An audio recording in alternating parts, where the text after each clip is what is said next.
입니다. 지난 한 주간을 지나는 동안 가장 기뻤던 일은 제 손자가 변기에서 변을 본 겁니다. 자랑할 거 없어서 별걸 다 자랑한다 이렇게 생각하시겠지만 양해하고 들어주시기 바랍니다. 그동안 손자는 변기에 앉는 것 자체를 거부하였습니다. 따라서 변을 보기 위해서는 기저귀를 차야 했습니다. 그것이 거북했던 손자는 가능한 한 변을 보는 것을 오래 참았고 그것은 변비로 이어졌습니다.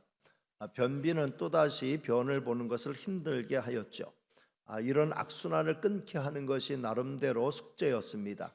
끝내 병원을 찾을 수밖에 없었습니다. 그런데 소아청소년과에서는 변을 묽게 하는 약을 처방하면서 동시에 절대로 억지로 변을 보라고 말하지 말고 관심도 두지 말고 조용히 기다리라는 지침을 주었습니다. 지침대로 하였더니 참을 만큼 참다가 마침내 변을 보았습니다. 그러나 변을 보는 자기도 힘들었고 그것을 바라보는 부모도 힘들었습니다. 손자는 변을 보고 나면 속이 편해져서 그런지 모든 활동이 활발해졌습니다. 먹는 것도 잘 먹었습니다. 그러나 오래 변을 보지 못하고 있을 때는 배가 매우 빵빵하여지고 모든 활동이 자동 둔화되었습니다. 이번 주 손자를 천안에 데려올 때 배변 활동을 정상화하는 것을 목표로 삼았습니다. 진작에 사놓고 제대로 사용하지 못했던 유아용 변기도 챙겼습니다. 딸은 여러 번 시도했지만 매번 실패했기 때문에 크게 신뢰하지 못하는 표정이었습니다. 그러나 저는 저 나름대로 자신감이 있었습니다. 이렇게 하면 될 것이라는 생각이 있었습니다. 드디어 손자에게 배변의 신호가 왔을 때 얼른 화장실로 이끌었습니다. 서로 마주보면서 변기에 앉았습니다. 유아용 변기에 앉게 하고 저는 저대로 변기에 앉고 그리고 자연스럽게 힘을 주는 동작을 하였습니다. 배도 살살 문지르는 신용을 하였습니다. 그랬더니 금방 손자가 힘을 주는 모습을 보였습니다. 마침내 큰 덩이의 변을 본 거죠. 손자도 신기했는지 정말 좋아했습니다. 그리고 이제 자기는 아기가 아니라고 했습니다. 손자는 이제는 기저귀의 변을 보지 않을 것이라고 말했습니다.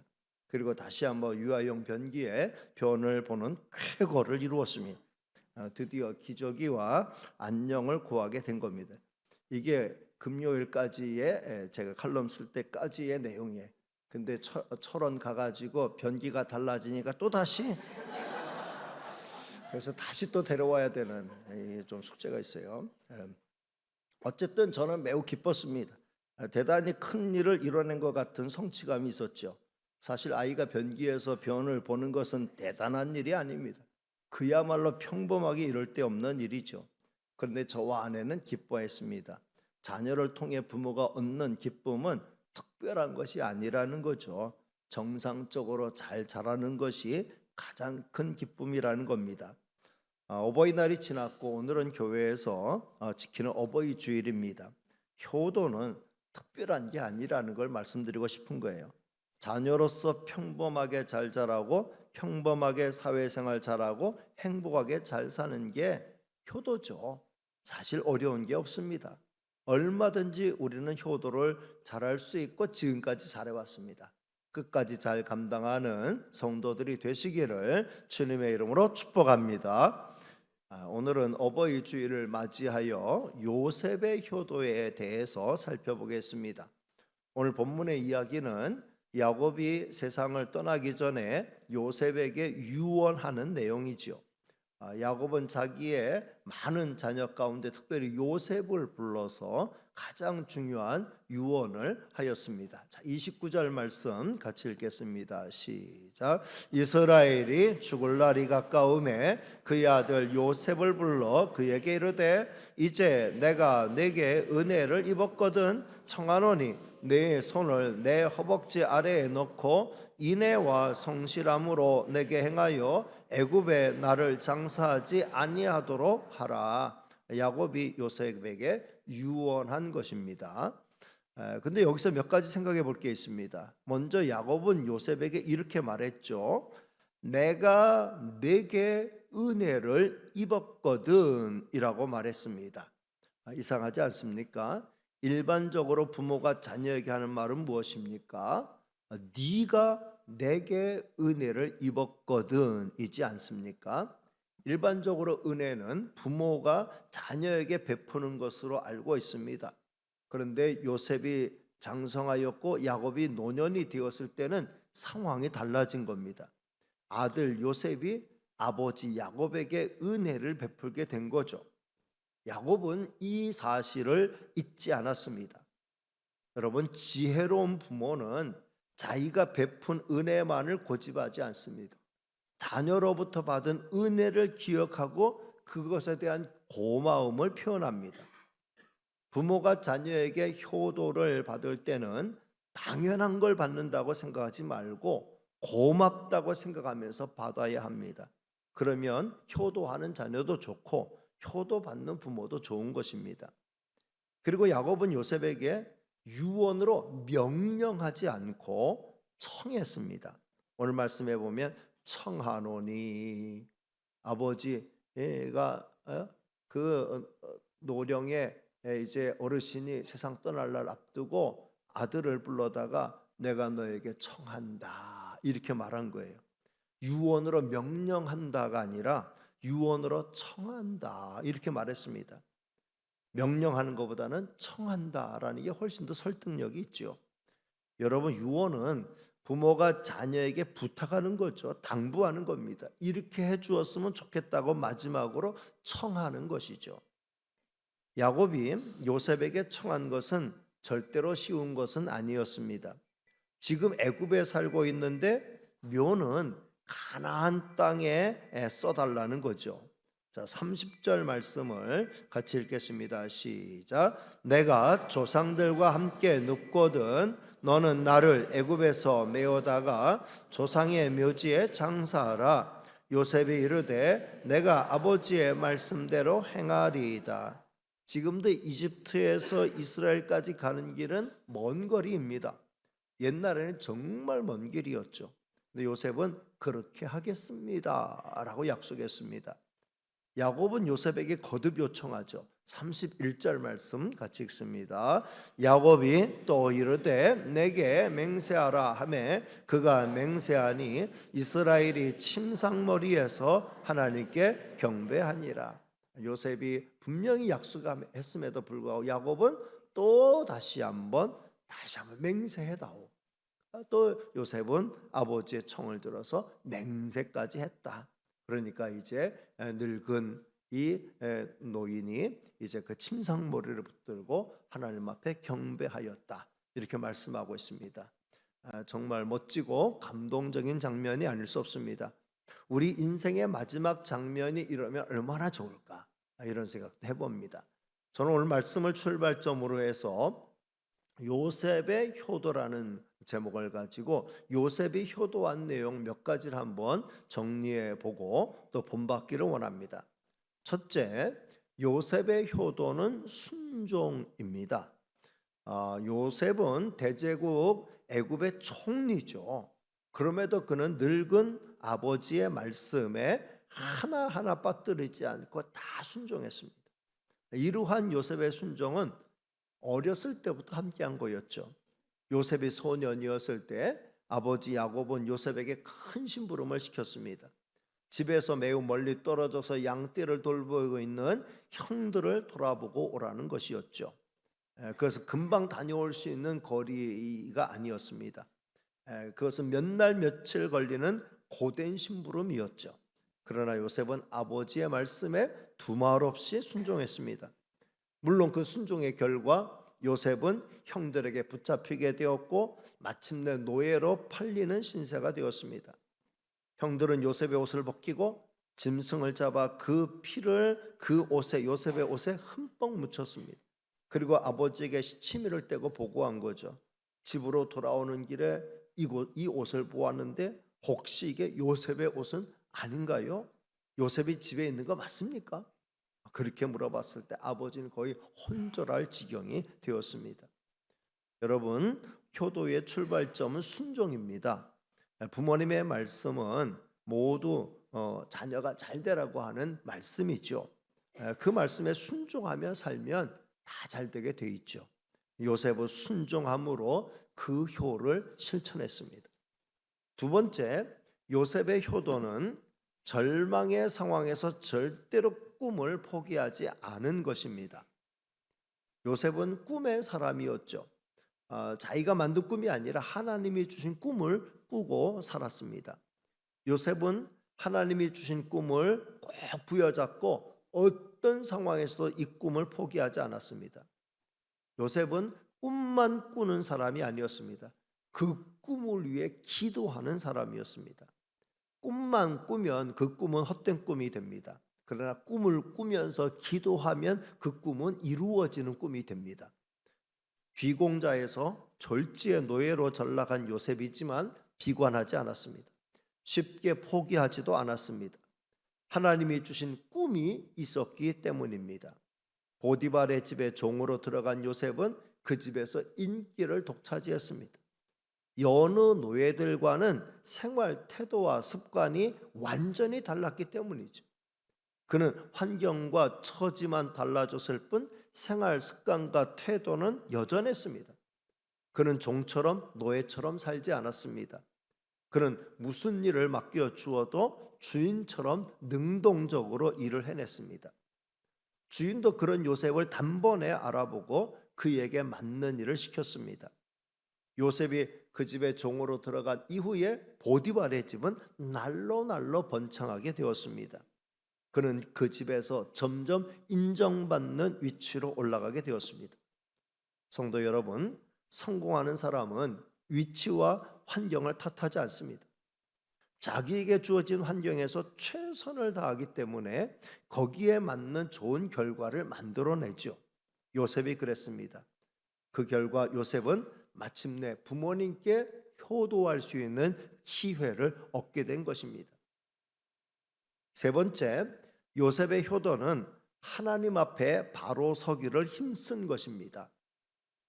믿음의 부모가 바라볼 때 내 자녀가 하나님 앞에서 바로 서기를 힘쓰는 것은 정말 큰 효도가 아닐 수 없습니다. 이런 면에서 요셉은 비록 부모 곁을 멀리 떠나 있었음에도 하나님 앞에 바로 서기를 진실로 힘을 썼다는 면에 있어서 효도하는 자녀였다, 이렇게 볼 수 있죠. 요셉이 미청년으로 성장하고 보디발의 집에서 가정 총무의 중책을 감당할 때 보디발의 아내는 요셉을 가볍게 보고 끊임없이 추파를 던졌습니다. 여주인의 추파는 집요했습니다. 그러나 요셉은 단호했습니다. 요셉은 하나님 앞에서도 그렇고 주인 앞에서도 그렇고 절대로 그런 죄를 지을 수 없었습니다. 결국 자기의 뜻을 이루지 못한 보디발의 아내는 요셉을 모함해서 감옥에 갇히게 하였습니다. 요셉은 정말 억울한 누명을 뒤집어 쓰고 감옥에 갇혀야 했죠. 그러나 그는 아무도 원망하지 않았습니다. 주어진 운명에 묵묵히 순종하며 따랐습니다. 성도 여러분, 이것이 효도입니다. 시련 앞에 쉽게 쓰러지지 않고 버티는 게 효도죠. 효도는 부모님을 직접 만나서 무엇을 해드리는 것이 효도의 전부가 아닙니다. 찾아뵙고 인사하고 용돈 드리고 그 밖에 또 무엇을 더 해드리고 해야만 효도를 다하는 게 아닙니다. 진정한 효도는 부모님이 없는 자리에서 꿋꿋이 자기의 책임을 감당하는 거죠. 자기가 있는 자리에서 하나님 앞에 바로 서고 정말 하나님 앞에 진실하게 서나간다면 그것은 진정으로 훌륭한 효도를 하는 거죠. 물론 그렇게 하면서 기회를 따라 부모님 찾아뵙고 인사하고 용돈도 드린다면 더 할 나위가 없겠죠. 네 번째, 요셉의 효도는 성공을 위해 발버둥 치지 않고 자기 할 일을 성심껏 최선을 다해 행한 것입니다. 요셉은 그야말로 그때그때 삶의 자리에서 최선을 다했습니다. 성공을 위해 발버둥 치지 않았습니다. 요셉은 성공을 위해 달려간 것이 아니라 열심히 달려가다 보니까 성공한 자리에 이르게 된 거죠. 진정한 성공은 이렇게 얻어지는 것입니다. 성도 여러분, 효도는 성공으로 보답하는 것이 아닙니다. 이 세상의 어떤 부모도 자녀가 실패했다고 불효를 저질렀다고 하면서 절망하지 않습니다. 자녀의 실패가 부모의 가슴에도 큰 멍울을 만들지만 자녀가 그 실패를 딛고 일어설 것을 기대합니다. 그리고 비록 성공에는 도달하지 못했다 할지라도 그 과정에서 최선을 다했다면 부모는 그것으로 충분히 기뻐할 수 있습니다. 그리고 이 세상의 그 누구도 한 사람의 인생에 대해 함부로 성공과 실패를 판단할 수 없습니다. 한 번의 성공이 영원한 성공이 아닐 수 있고 한 번의 실패가 영원한 실패가 아닐 수 있습니다. 모든 경기가 그렇듯 인생도 끝날 때까지는 완전히 끝난 것이 아닙니다. 포기하지 아니하면 얼마든지 전화위복의 기회는 있게 마련이죠. 요셉도 그랬습니다. 요셉의 일생을 보면 그것으로 끝이겠다 싶은 경우가 여러 번 있었죠. 형들의 미움을 사서 애굽으로 가는 상인에게 노예로 팔릴 때 그랬습니다. 보디발의 집에 노예로 들어갔을 때 그랬습니다. 그 집에서 잘 나가다가 억울한 누명을 쓰고 감옥에 투옥되었을 때 그랬습니다. 그럼에도 요셉은 끝까지 그때의 자리에서 최선을 다했고 마침내 승리할 수 있었던 거죠. 요셉의 승리는 꿈을 포기하지 않았기 때문에 얻은 승리라기보다는 하나님을 바라보고 최선을 다했기 때문에 얻은 승리라 할 수 있습니다. 성도 여러분, 자녀가 부모님께 효도하는 길은 한 번의 성공과 실패에 일희일비하지 않는 것입니다. 어떤 상황에서도 항상 매일의 과정에 충실함을 더해가는 거죠. 다섯째, 요셉의 효도는 형제 간의 우애를 지킨 것입니다. 요셉은 자기를 노예로 팔아넘긴 형들을 원망하지 않았고 복수하지도 않았습니다. 오히려 형들과 재회하면서 얼싸안고 감격의 눈물을 흘렸습니다. 형들이 애굽의 총리가 자기들이 노예로 팔아넘긴 동생 요셉이라는 사실을 알았을 때 앞이 캄캄했죠. 그러나 요셉은 한 털억의 미움의 감정이 없었습니다. 요셉은 이 모든 것이 하나님의 섭리였음을 굳게 믿고 형들을 미워하지 않았습니다. 요셉이 남긴 믿음의 고백을 한번 찾아보겠습니다. 창세기 45장 5절로 8절인데 띄워드립니다. 자, 5절로 8절까지 요셉이 무슨 말을 했냐, 형들에게 한 말이에요. 자기 인생을 요셉은 이렇게 해석했습니다. 자, 같이 볼까요? 시작. 당신들이 나를 이곳에 팔았다고 해서 근심하지 마소서, 한탄하지 마소서. 하나님이 생명을 구원하시려고 나를 당신들보다 먼저 보내셨나이다. 이 땅에 2년 동안 흉년이 들었으나 아직 5년은 밭갈이도 못하고 추수도 못할지라. 하나님이 큰 구원으로 당신들의 생명을 보존하고 당신들의 후손을 세상에 두시려고 나를 당신들보다 먼저 보내셨나니 그런즉 나를 이리로 보내니는 당신들이 아니요 하나님이시라. 하나님이 나를 바로에게 아버지로 삼으시고 그 온 집의 주로 삼으시며 애굽 온 땅의 통치자로 삼으셨나이다. 아멘. 하나님이 그렇게 하신 겁니다. 형들이 한 게 아니고 하나님이 우리를 구원하시려고 하나님이 이렇게 하신 것입니다. 자기의 노예로 팔려서 고생고생한 인생을 해석할 때 요셉은 형들 때문입니다 라고 말하지 않고 하나님의 더 큰 뜻을 이루기 위해서 이렇게 하신 것입니다. 이 믿음의 고백이 있었다는 건 요셉이 이 믿음 가지고 살았다는 거죠. 부모의 위치에서 봤을 때 형제간의 불화는 가장 큰 불효입니다. 반대로 형제간의 화목은 정말 큰 효도죠. 이런 면에 있어서 요셉은 큰 효도를 한 겁니다. 여섯째, 요셉의 효도는 성공한 형제로서 다른 형제와 그들의 가족을 돌본 것입니다. 요셉은 자기의 위세를 과시하지 않았습니다. 오히려 자기의 위치를 이용해서 당장 형제들의 살 길을 보살피는 데 최선을 다했습니다.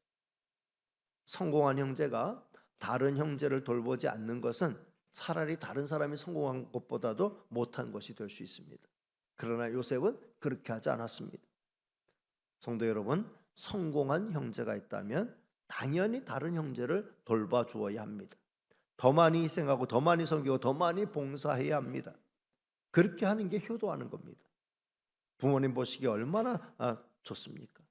형제 간의 우애가 있는 것과 서로 화목하게 지내면서 경제적인 도움도 주고받으면 정말 그것은 금상첨화를 할 것입니다. 요셉은 아직 흉년 중에 아버지와 형제들의 모든 가족을 다 애굽에 정착시키고 저들의 가족을 먹여 살리는 일을 다 감당했습니다. 그런 모습을 보는 아버지 요셉은 얼마나 흐뭇하고 기뻤겠습니까? 저는 성도 여러분이 다 이런 성공에서 형제들에게도 큰 도움 주는 은혜가 있기를 주님의 이름으로 축복합니다. 마지막 7번째, 요셉의 효도는 아버지의 유언을 끝까지 받든 거죠. 요셉은 자기의 손을 아버지 허벅지 아래에 놓고 굳은 맹세를 했습니다. 그리고 아버지 유언대로 그대로 실행에 옮겼습니다.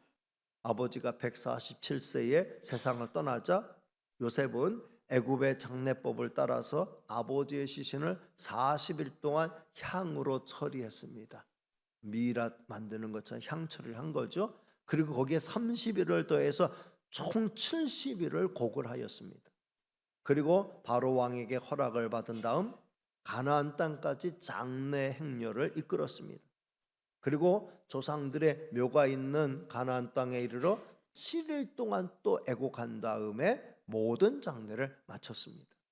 야곱의 장례 행렬은 정말 대단했습니다. 온 나라 사람들이 나와서 구경할 정도였죠. 애굽 사람들이 구경할, 가나안 사람들이 구경할 정도였죠. 가나안 사람들은 이들의 큰 장례 행렬과 그 성대한 장례 예식을 보고 그 땅 이름을 아벨 미스라임, 애굽인의 곡함이라고 이름을 따로 붙였습니다. 아버지가 돌아가신 후에도 요셉은 형제들을 돌보는 일을 소홀히 하지 않았죠. 형들은 아버지의 장례를 마치고 돌아오는 길에 요셉 앞에 다 무릎을 꿇었어요.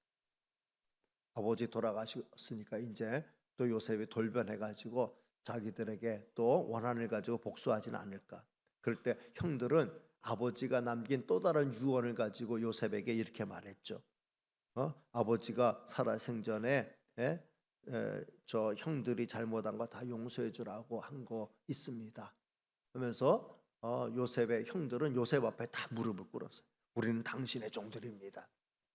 그 모습을 볼 때 요셉은 울었어요. 너무 가슴이 아팠어요. 창세기 50장 19절로부터 21절에 형들에게 요셉이 한 말이 참 귀합니다. 같이 볼까요? 시작. 요셉이 그들에게 이르되 두려워하지 마소서. 내가 하나님을 대신하리이까? 당신들은 나를 해하려 하였으나 하나님은 그것을 선으로 바꾸사 오늘과 같이 많은 백성의 생명을 구원하게 하시려 하셨나니 당신들은 두려워하지 마소서.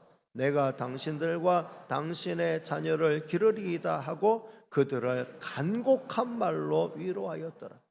누가 누구를 위로해야 했습니까? 그런데 요셉은 형들을 간곡한 말로 위로했어요. 형님들 제발 그때 나를 종으로 팔아넘긴 거 너무 착하지 마세요. 하나님이 하신 겁니다. 형님들 잘못 아닙니다. 저는 끝까지 형님과 형님들의 자녀들을 돌볼 것입니다. 제발 마음 놓으세요. 간곡한 말로 위로하였다 그랬습니다. 성도 여러분, 요셉은 끝까지 아버지의 기쁨이 되는 아들이었고 아들로서의 효를 다하였습니다. 요셉은 효자였죠. 우리는 그 요셉의 효도를 배워야 합니다. 말씀을 맺습니다. 부모가 자식에게 바라는 것은 출세와 성공이 아닙니다. 성공과 출세에 앞서 가장 인간답게 행복하게 잘 살아가는 것입니다. 돈을 많이 벌면 좋겠지만 돈 많고 자기만 아는 욕심꾸러기보다는 돈이 좀 없더라도 착한 사람이 되는 것이 훨씬 더 효도를 잘하는 것입니다. 출세하면 좋겠지만 출세하지 못하더라도 사람답게 사는 것이 훨씬 더 효도를 잘하는 것입니다. 물론 요셉처럼 출세도 하고 성공도 하고 나서 형제를 잘 돌보고 부모를 잘 공경하면 금상첨화죠. 성도 여러분, 이 세상의 부모가 자녀에게 바라는 것은 착하게 살고 행복하게 살고 모나지 않게 살고 모두에게 사랑받으며 존경받으며 사는 거죠.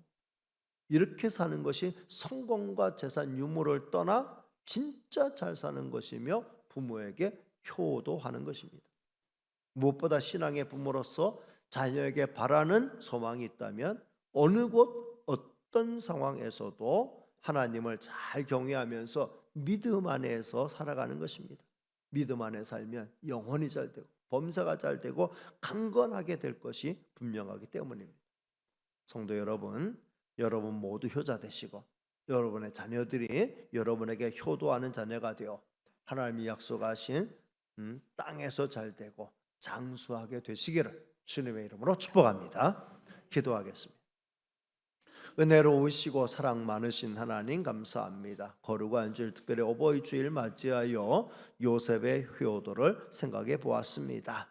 어려운 효도가 아니고 정말 부모를 사랑하는 마음, 하나님을 신뢰하는 마음을 가지고 살면 누구나 할 수 있는 효도를 요셉은 우리에게 모범적으로 보여주었습니다. 우리도 이렇게 부모님을 효도하면서 살게 하여 주시고 또 우리 자녀들이 우리 부모께 효도하며 하나님이 약속한 축복받으며 사는 행복한 가정들 이루게 하여 주옵소서. 모든 말씀 예수님의 이름으로 기도하옵나이다. 아멘.